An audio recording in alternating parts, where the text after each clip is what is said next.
Assalamualaikum warahmatullahi taala wabarakatuh. Bagaimana kabarnya kalian hari ini? Semoga kalian semua dalam keadaan sehat walafiat.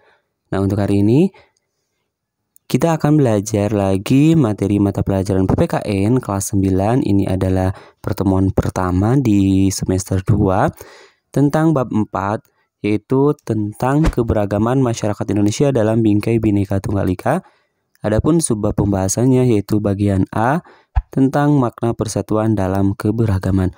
Nah, seperti biasa sebelum kita memulai pada pembahasan, jangan lupa tekan tombol subscribe terlebih dahulu, like, komen, dan boleh share kepada teman-temannya supaya kita semua bisa mendebar manfaat yang lebih banyak lagi.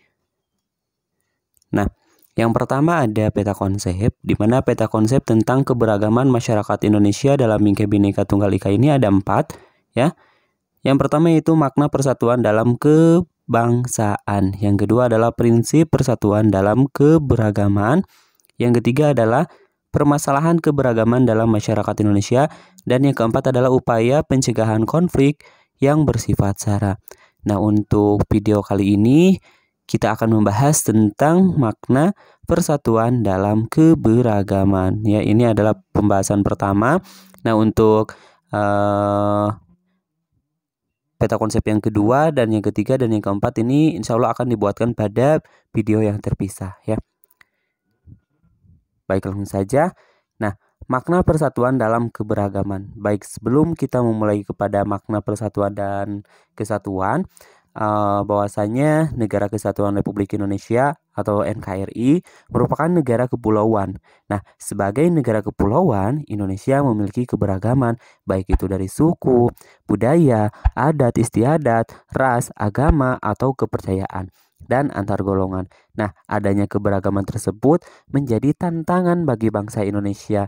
Keberagaman dapat memberikan dampak negatif jika tidak ditangani dengan bijaksana.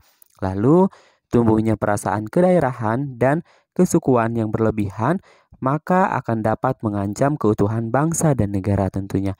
Nah, maka daripada itu, perlu adanya kerukunan antar suku, pemeluk agama, dan kelompok-kelompok sosial untuk menjaga persatuan dan kesatuan bangsa. Jadi, Negara Kesatuan Republik Indonesia ini akan sangat kaya akan keberagaman. Nah, keberagaman tersebut itu merupakan anugerah dari Tuhan Yang Maha Esa yang harus kita syukuri, yang harus kita jaga. Jangan sampai terjadi disintegrasi bangsa atau perpecahan bangsa karena dengan adanya perbedaan ini.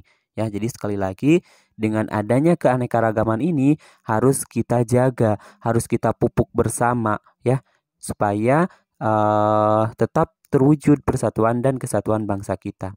Nah, yang selanjutnya yaitu makna persatuan dan kesatuan. Makna persatuan dan kesatuan. Nah, persatuan dalam dan kesatuan berasal dari kata satu yang berarti utuh atau tidak terpecah belah. Sedangkan persatuan mengandung arti bersatunya macam-macam corak yang beraneka ragam menjadi satu kebulatan dan yang utuh dan serasi. Jadi sekali lagi persatuan mengandung arti bersatunya macam-macam. Macam-macam apa? Macam-macam corak atau beraneka ragam menjadi satu kebulatan yang utuh dan juga serasi tentunya, ya. Nah, yang selanjutnya persatuan dan kesatuan bagi bangsa Indonesia mempunyai 3 makna penting, diantaranya apa saja?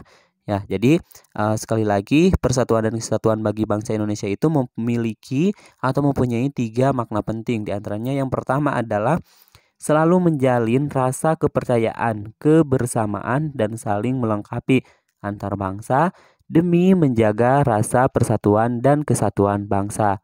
Yang kedua, berupaya untuk dapat saling menghadapi, ya, atau untuk saling menghargai satu sama lain antar sesama bangsa dan berlandaskan rasa kemanusiaan sehingga dapat tercapai kehidupan yang serasi dan harmonis. Yang ketiga yaitu selalu menjalin rasa kekeluargaan, persahabatan, tolong-menolong, dan juga nasionalisme antar bangsa yang dapat menjadi persatuan dan kesatuan bangsa. Nah, itu adalah persatuan dan kesatuan bagi bangsa Indonesia memiliki makna penting, di mana makna penting itu adalah terdapat dari 3, ya. Nah, yang harus kita garis bawahi di sini makna-makna yang penting itu di sini adalah menjalin rasa kepercayaan, terus juga kebersamaan. Ya meskipun berbeda-beda, kita harus saling percaya, terus juga saling memupuk selalu kebersamaan, ya menjalani kebersamaan, lalu juga saling melengkapi, dan juga yang paling penting adalah menjalankan toleransi atau saling menghargai satu sama lainnya, ya. Terus juga ada rasa kekeluargaan dan juga persahabatan, lalu juga tolong menolong. Nah, kesatuan atau persatuan dan kesatuan bangsa Indonesia itu, persatuan dan kesatuan bangsa Indonesia tidak datang tiba-tiba, ya. Lalu persatuan dan kesatuan bangsa Indonesia itu muncul karena adanya siapa? Yaitu mereka para pejuang, ya.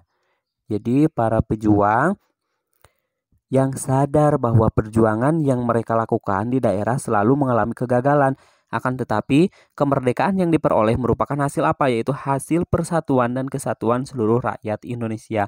Maka oleh karena itu, persatuan kesatuan bangsa harus kita jaga agar negara kesatuan Republik Indonesia ini tetap apa? Tetap utuh, tidak terpecah belah. Ya, jadi berasal kenapa ada persatuan kesatuan ini, yaitu karena mereka para pejuang, ya para pejuang itu mereka sadar bahwasanya berjuang hanya untuk terbatas daerahnya saja itu tidak cukup, melainkan harus bersatu bersama itu, ya, supaya bisa mengalahkan mereka yang menjajah negara kita, seperti itu. Nah, yang selanjutnya yang kedua, pembinaan persatuan dan kesatuan bangsa. Terbinanya persatuan bangsa melahirkan kesatuan bangsa, yakni suatu kondisi yang utuh, tidak terpecah belah gitu ya, tidak terpisah-pisah, melainkan utuh semuanya, yang memperlihatkan adanya keamanan, kesentosaan, dan juga kejayaan. Adapun tahapan-tahapan pembinaan persatuan dan kesatuan bangsa Indonesia melewati hal-hal sebagai berikut. Nah, jadi yang pertama adalah perasaan senasib. Nah, dalam perasaan senasib ini, yaitu dalam kurun sejarah bahwasanya bangsa Indonesia pernah menjadi bangsa yang terjajah. Nah, pernah menjadi bangsa yang terjajah, yaitu kondisi ini mendorong perasaan senasib bagi bangsa Indonesia bahwasanya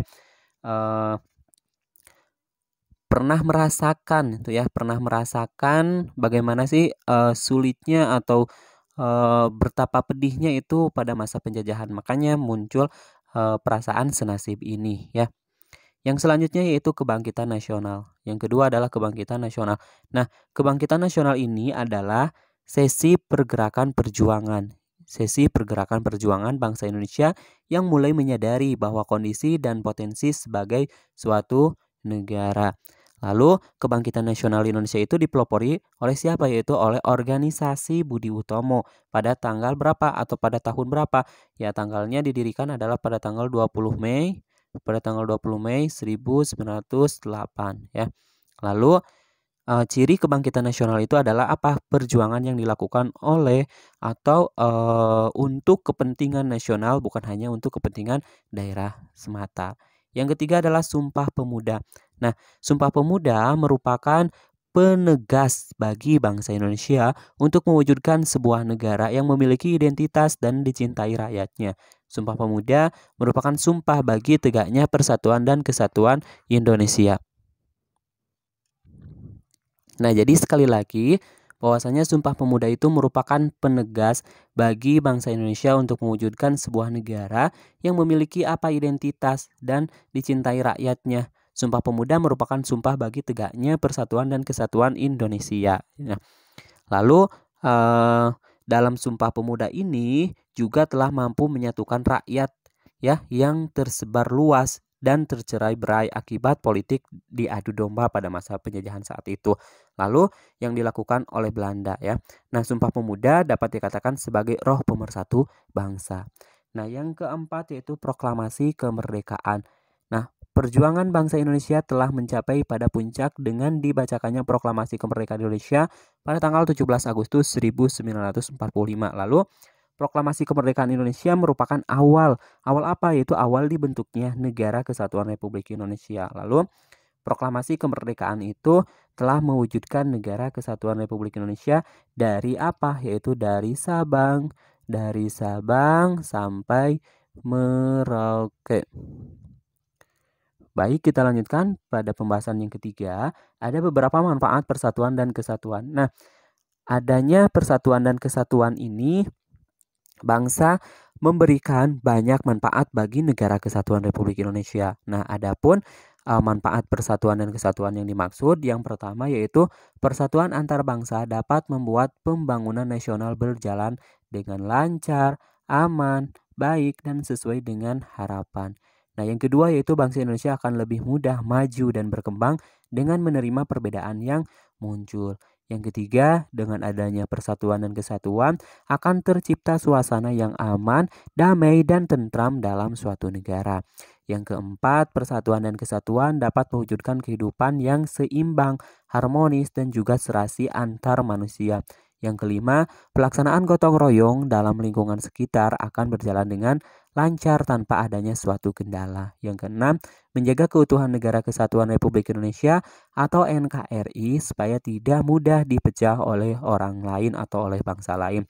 Yang ketujuh, akan lebih mudah mengatasi berbagai gangguan baik yang muncul dari dalam maupun dari luar. Nah, ini adalah manfaat kita melaksanakan dari persatuan dan kesatuan. Nah, manfaat ini kita dapatkan bukan hanya dalam suatu bangsa atau suatu negara saja ya, tapi kalau misalkan kita diterapkan, bukan misalkan tapi ini harus kita terapkan dalam kehidupan sehari-hari kita, maka kita akan mendapatkan beberapa manfaat yang sangat banyak sekali itu ya, di antaranya kita akan pembangunan itu akan berjalan lancar. Terus juga kalau dalam kehidupan sehari-hari salah satunya adalah akan terciptanya suasana atau lingkungan yang aman, damai dan tentram tentunya itu ya seperti itu.